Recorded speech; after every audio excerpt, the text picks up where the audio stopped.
From educators to authors, join us now on our new journey as podcasters. In our podcast, Author Talk with L&B, we will talk about our author journey and share our stories in order to help you share yours. You will get an in-depth look of the how-tos we were looking for when we got started. Stay tuned for topics ranging from how to get published to how to stay inspired. Welcome to another episode of Author Talk with L&B. I'm Laura. And I'm Brittany. And we are here to get you to where you need to be. Today is a very special episode with New York Times best-selling author Susan Verde. Yay! To kick us off, we're so excited to hear and learn from you. I do have an anecdote that I really want to share, and I've met Susan before and I've shared this, but I'm just so excited to share with everybody, is that the very first book I got for my daughter when she was in my belly was this book, this New York Times bestseller, I Am Human, Book of Empathy, and it's like near and dear to my heart. And we took our pregnancy photos with it, read the book to the baby and everything. And so we're just elated to have you here. We're both former educators, passionate about teaching SEL and all of that you do in your day to day. So we're really excited. And to start us off, if you could just tell us a little bit about your background, how you got into writing, and what really inspires you and your writing. Sure. And thank you both so much for having me on. And it's so nice being with you and educators, my people, writers. I too am a former educator. I taught kindergarten for a very long time, a little bit of nursery school, a little bit of fifth grade, but kindergarten was this sweet spot. And prior to that, I didn't go to college for writing. I went for teaching. I didn't go, so I didn't know I was going to be an author. Yet writing was something that was always kind of near and dear to my heart. I mean, it helped me. I love to read and write. I was kind of an anxious kid, still an anxious adult. And it really was helpful to have stories, to kind of disappear into and to be able to write things down, and wrote a lot of angsty poetry and stuff like that. But it was when I was teaching, I think I just sort of began to see what was missing and what was helpful, and and what the needs of my students, of my kids were.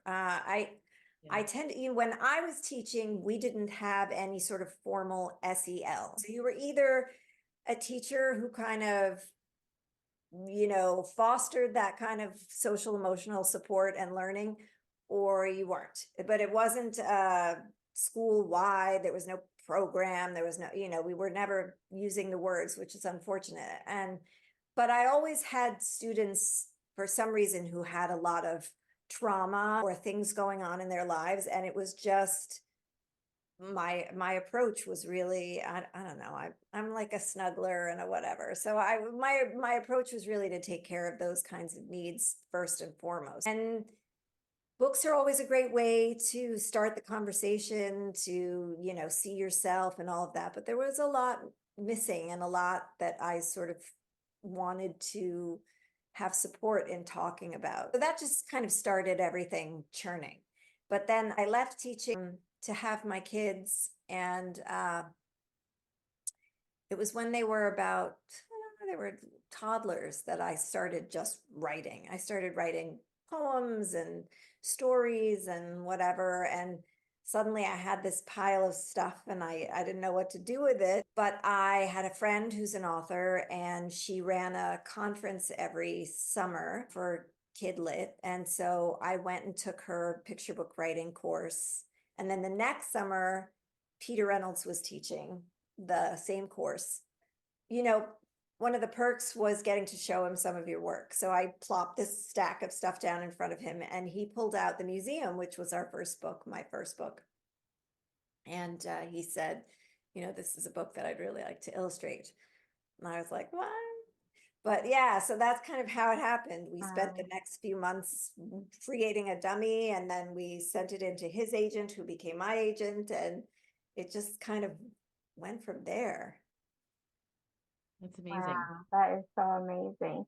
So that's just an amazing story, and how like I just love how it just happened like that. Like you took the first steps of doing your part and just getting it down on paper, and then when that opportunity presented itself, you were ready for it. I think that's like so inspiring for all authors. Like we have this idea. I think it's always important to get it on paper because you just never know. You never know. And I think there's a tendency to kind of hold your stuff close to your heart. You're worried someone's going to take your idea or it's not going to be good enough or whatever. And I think you just need to put it out there because like you Yeah, said, you never know. you never know. That's so good. Thank you for sharing that. That's part of being an like a writer, an author, and getting traditionally published. Like, what would you say the best part of it is? The best part about being an author, there are so many really wonderful parts to it. I think one is when you get past that first draft, like you get all of that out, and then it's like, whoa, now I get to really kind of dig in because I've gotten like all the hard stuff and Yeah. all the ideas out. And also, you know, being able to share my voice, being able to feel like I've made some kind of contribution, uh, even if I, don't really know how it's affecting people. It's out there, somebody's connecting. And then going to speak with educators and students. I mean, that is my all-time favorite part of it because I think, leaving teaching was hard. And I always think that if I wasn't doing this, I'd still be doing that. And so getting to stay connected and stay, with students and with teachers and see what's going on and support them in any way I can is my favorite thing. That's awesome. Beautiful. Thank you so much for sharing. And like, I feel like it is hard. So we do want to also ask you like the flip side of that. So that is the highlight. What is the most challenging part of being a writer or author for you, like throughout this process? Most challenging is, well, there's always that little voice that's like, oh, you're never going to come up with another idea again. Like, that was great. Now Yeah. it's over. So it's kind of pushing back against that little voice likes to get in there. And I think also, getting that first draft or first idea down on paper, that is really challenging.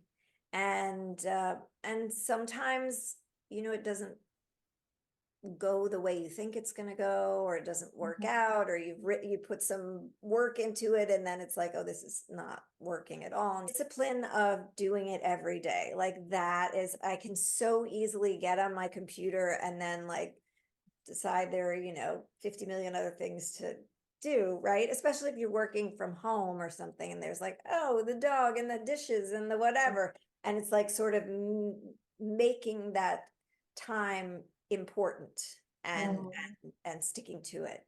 Yeah, being disciplined and having a routine. That's Yeah. very important to know.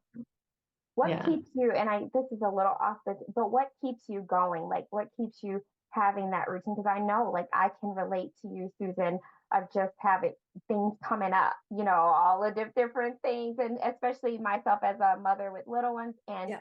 Laura the same. And so what keeps you, fuels you to keep that structure, to keep that routine, to keep saying, okay, well, every day I'm going to devote this amount of time to.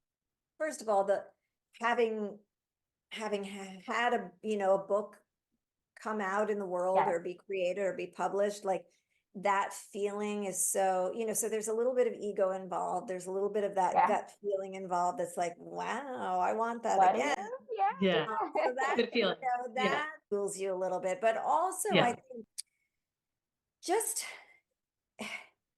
even the importance for like your kids to see that there's this moment in time where you're going to pay attention to something that's important to you, make that time for yourself. I think, you know it's what the kids see, it's what they're attuned to, it's how it helps me kind of push back against the voice. And there's just this sense of like, even if I sat down and I for an hour and I really focused, it's just a really good feeling. Like I put my attention in one thing for like we don't do that. We're always all over. And for me to be able to say, this can wait, that can wait, this is what's important to me right now. I think that kind of fuels and gives me motivation. And then of course it's, the students I meet, the teachers I meet, everybody I meet, they inspire me. They really do. So I just want to keep it going. Yeah. So That's when I'm having a hard time, I'm like, remember you love the school visits and you love the Yeah. Oh, I love the internal dialogue. oh yeah. Yeah. And there are things I need to do sort of before, like I'm a very active person. So before I can sit down and commit for that amount of time, I have to do something physical for myself, some kind of exercise or yoga or some movement, even just walking the dog. Otherwise, it's harder for me to stay motivated. But that's me. Other people need music or quiet or whatever it Right. is. Mhm. That's awesome. So, okay, so you focus on a lot with, you do a lot with SEL, you do a lot with self-love and yoga and all of these different things. Was there something in your background that propelled you to this journey of social emotional learning? I was definitely an anxious kid. I had Yeah. a lot of worries and I was, alone a lot. And so I think there was a lot of time for me to be in my own head. I mean, I was alone in that, both my parents were working and my brother and we were your typical, Gen X latchkey kids. I didn't know that you could say these kind things to yourself. I didn't know that you could have that kind of self exploration. Like I didn't even know that was a thing. Nobody was checking in with me to see like, how you doing? And what do you think Yeah. about this, that, and the other? And I think, Yeah. um, when I started teaching and I saw the needs of these kids and their ability to articulate it better than I had, it just kind of made me want to give them more, support them more. And I think about the things that I wish that people had said to me or the books that had been available for me or I'm still working on a lot of these things. So it's even though they're picture books, they're still like I still work on loving myself all Yeah. the time and being kind to myself, so it just felt like that's something, it's my journey that I'm always working on. And it seems to be, once I was out there in the world, it seemed to be a journey of many. Yeah. And so that really sort of fueled my ideas and my desire to kind of support that piece of Fill that ourselves. gap. Yeah. Yeah.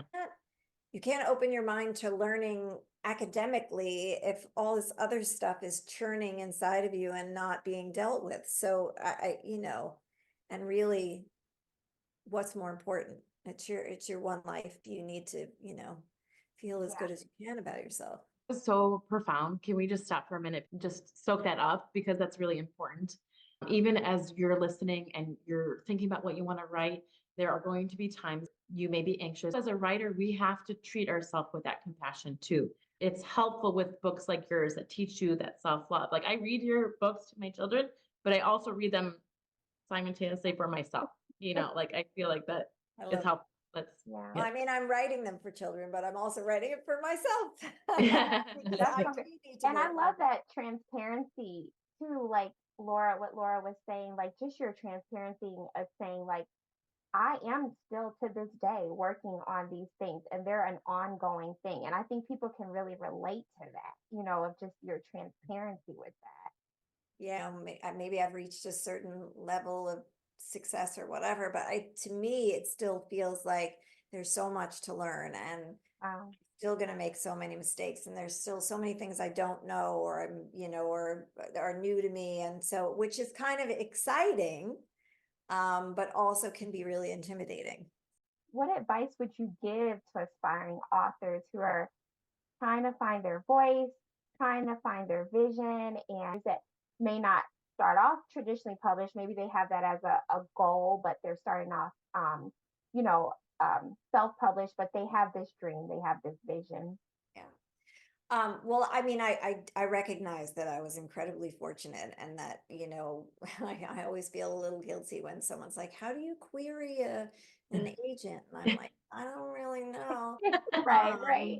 Sorry. Yeah. But but I do feel like self-publishing is very different than it used to be. That, at the very Yeah. beginning, it used to be sort of like, oh, you're self, and now it's like, Yeah. oh, that is so amazing. And Yeah. traditional publishers will see, they see, and I've heard of many people who have self-published and then things get picked up by a traditional publisher, or that helps them get an agent, that they've sold X amount of books on whatever platforms. And so I admire and think it's important, if you're going that route, to like feel really good about it, because it's Mhm. a great option. But I also find that with, you know, aspiring writers, is that there's a lot of I feel like my ideas aren't good enough, or I'm afraid to share, or there's this sort of attempt to read a lot of books that are about the same thing and then sort of copy it, Mhm. the Mhm. style or the meter or whatever. Yeah. I I think reading is incredibly helpful. And if I have things that I want to write about, I will pick up other picture books or whatever and read how other people are approaching those topics.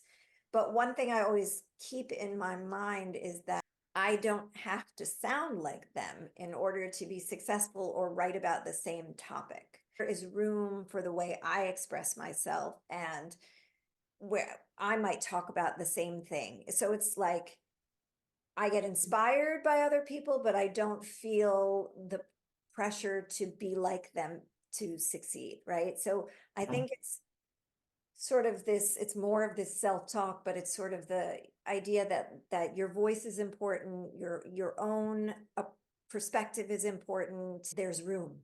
It may seem Mhm. like there are 30 million books about kindness, but you know what, there's room for your interpretation of kindness, because Yeah. it's always going to be different, and nothing is 100% unique. Everybody's always borrowing from everyone else. Mhm. Or inspired. Yeah. Yeah, so even the Yeah. most Yes. successful, writers, they have gotten ideas elsewhere. It's not like they've come up with, it's not inventing the wheel. It's like Mhm. perfecting it. It's making it better. It's adding, it's zhuzhing it up. Right. Yeah.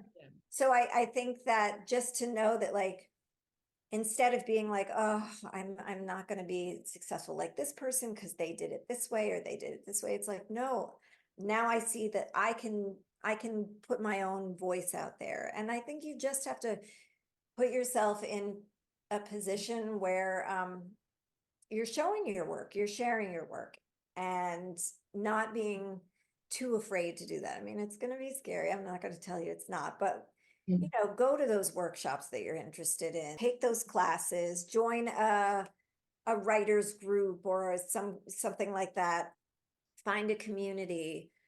Just just know that your individual unique voice is important and necessary, and it's not a comparison.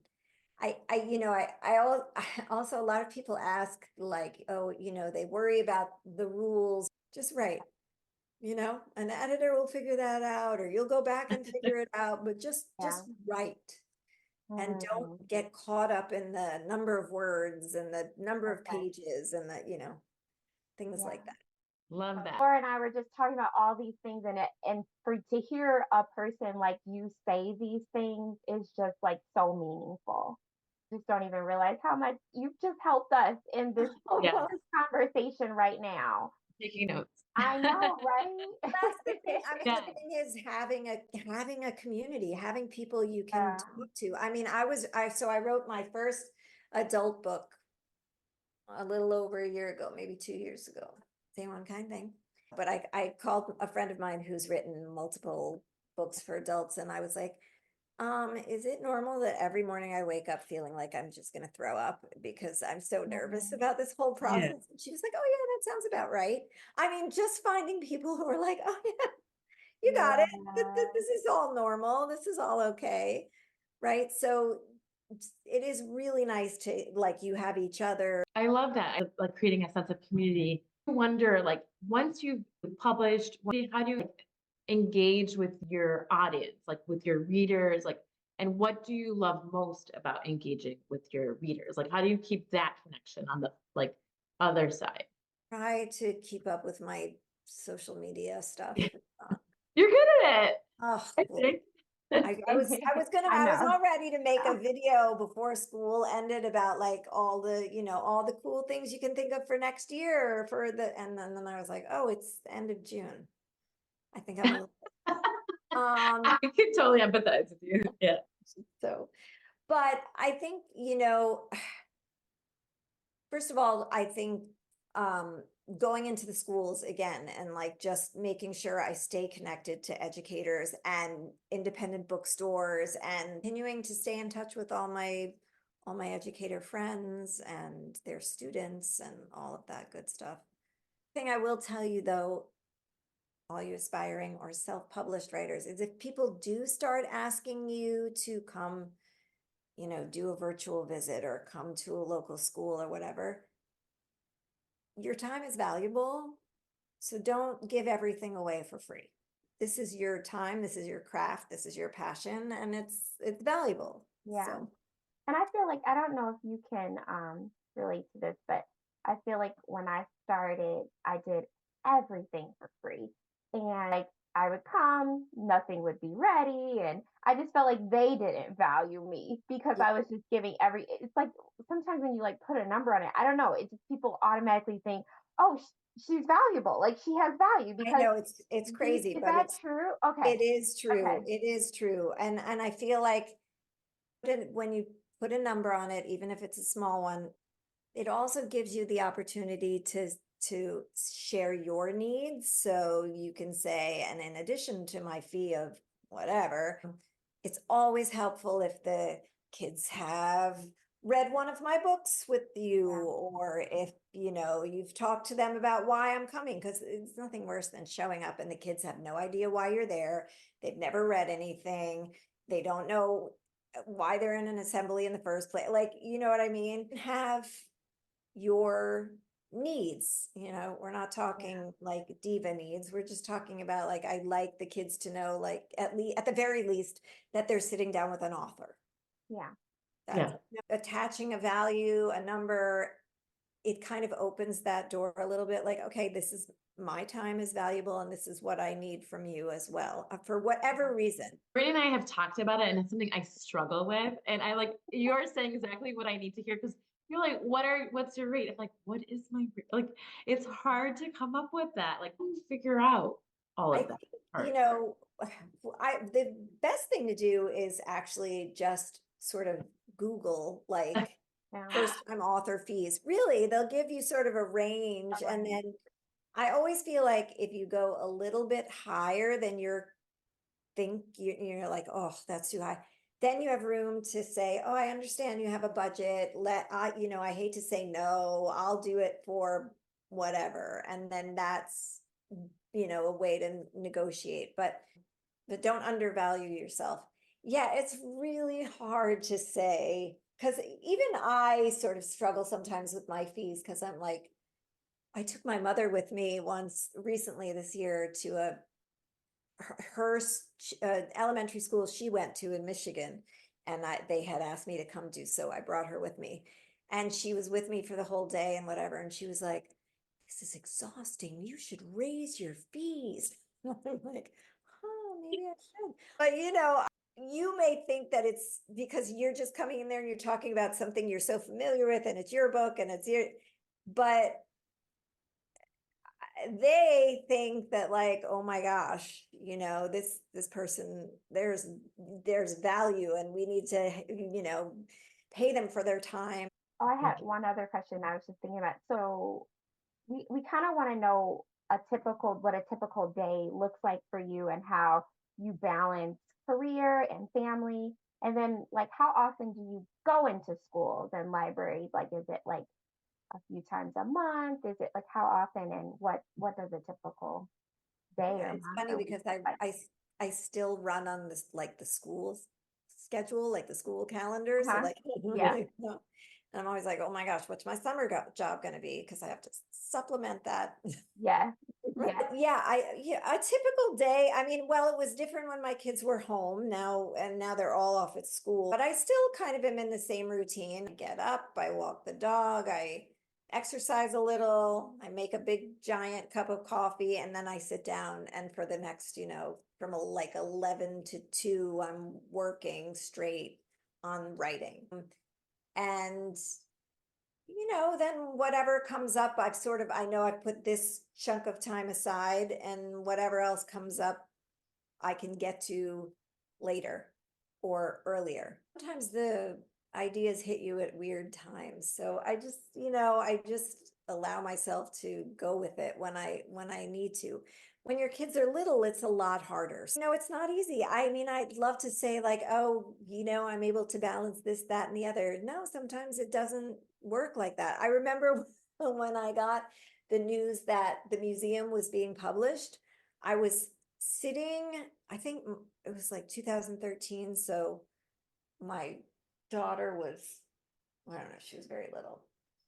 Anyway, we were sitting in front of the computer because I was looking at my emails, and she was sitting in my lap, and she had lice. And so I'm sitting there picking lice out of her hair and checking my emails.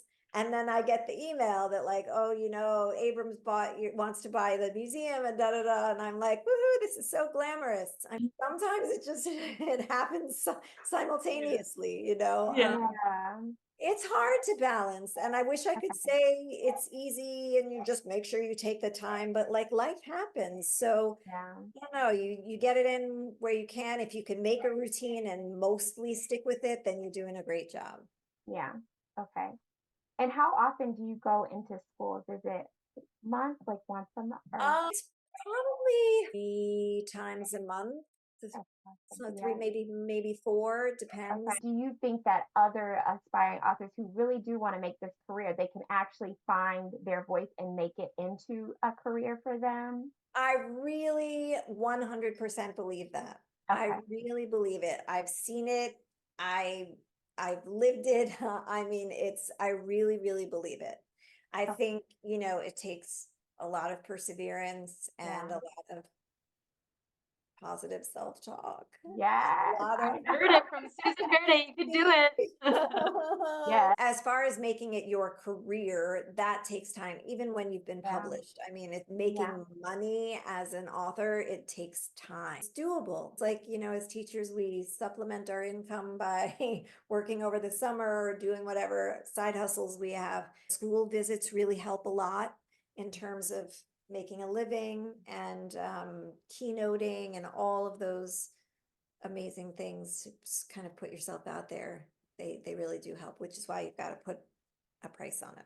So like there's this stigma, and I hear so many self-published authors say it, like self-publishers have to promote and advertise, whereas traditionally published authors don't have to do that. Is that, or That's do you not guys, true at okay, all. so you guys have, Even okay. when you are a traditionally published author, and so you go into your first marketing meeting, and they tell you they're going to do this and they're going to promote this way and da, da, da, da, da.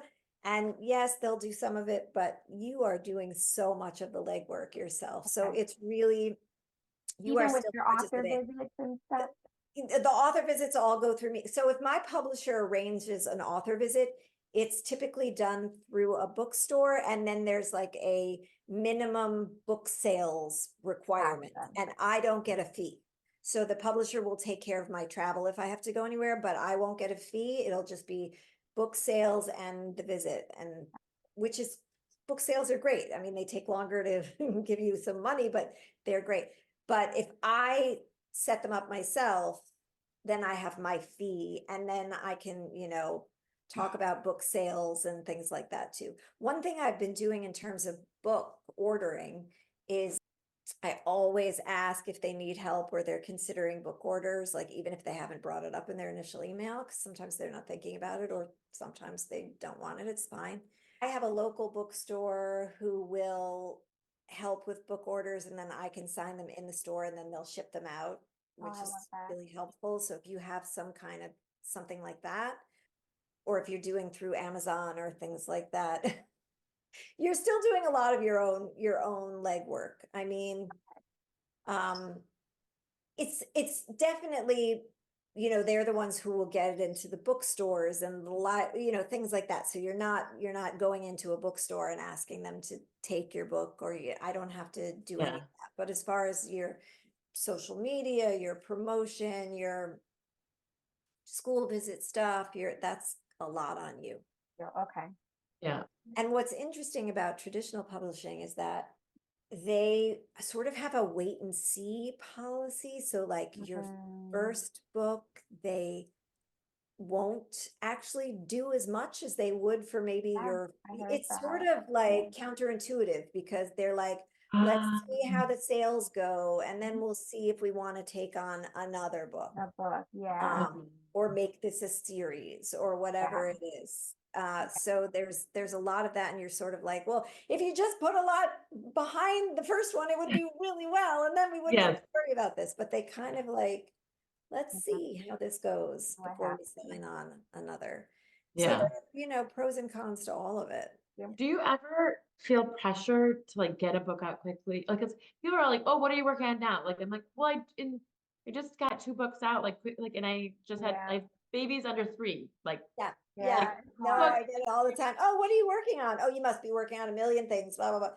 Sometimes I'm actually like pausing and enjoying Pausing. what I've done. yeah, Okay. So yeah, yeah, there is always that weird outside expectation, like, oh, you must be working on it. Yeah, and then they say like, when's your next book? Because it kind of helps. Like, when's your next book coming out? And so I'm Right. like, what's the time period between like the next book? Like I don't know. And Yeah. there's not this understanding that like from writing to publishing, the whole process takes Takes about a time. year, and there's Yeah. scheduling, and there's, spring pub dates and fall and whatever. So there's a lot that goes into, as you know, the decisions about when books are going to be released. So, I mean, the outsider doesn't really understand. They think like, oh, a book came out. Oh, you can get another book out. Oh, blah, blah, blah. Yeah. And you're like, oh, it takes time. Yeah. yeah. That's awesome.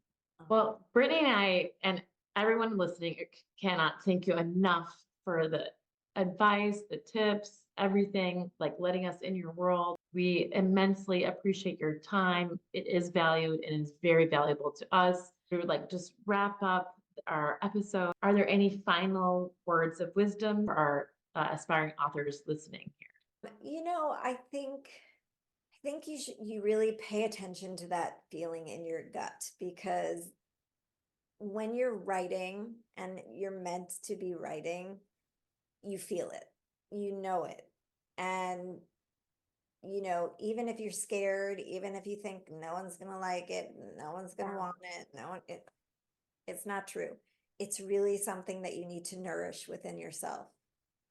And you can do it. You can absolutely do it. It's not one of those like impossible, unattainable careers or lives. You really can do it. And your voice is so important. Your voice is so important, really, because you're going to be speaking for someone who hasn't yet seen themselves. Mm, that's so powerful. Thank you, Susan. I mean, I can't even tell you this resonates so much. Just everything that you said, it was just so many takeaways. Hey.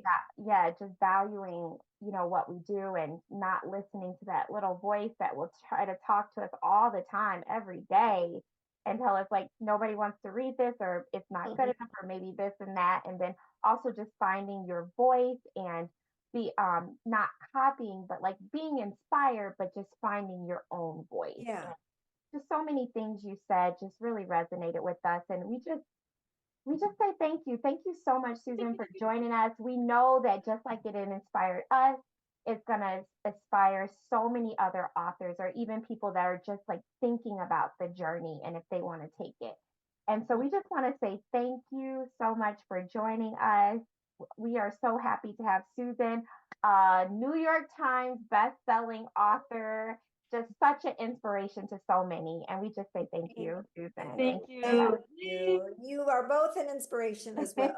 That made my day. Thank you. This concludes our first season of the podcast. We really hope that you all listening really learned from all the podcast episodes, especially this very special last one. Thank you, thank you, thank you. Yes.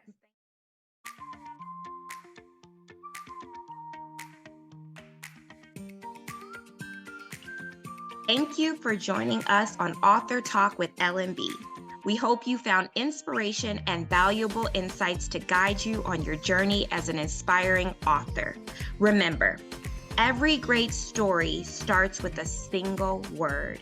So keep writing, keep dreaming, and never stop believing in your voice. If you enjoyed today's episode, please subscribe, leave a review, and share it with fellow authors.